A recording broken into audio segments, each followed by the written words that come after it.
The Crucible, written by Arthur Miller, shows a Protestant society that falls under the spread of mass hysteria of witches.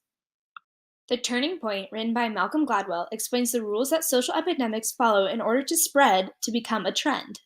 So the question arises, how exactly did the epidemic in Salem tip? More important rules that helped spread the epidemic in the Crucible was the power of the connector. As Gladwell said, connectors are important for more than simply the number of people they know.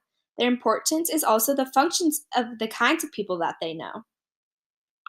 As it was seen in the Crucible, Reverend Samuel Parris embodied this as being a respected member of the community, as well as being well connected with everyone, as he was the only pastor in town. When the fear of witches came into Salem, he knew who to call for this certain issue, therefore spreading the idea of witches from one person to another.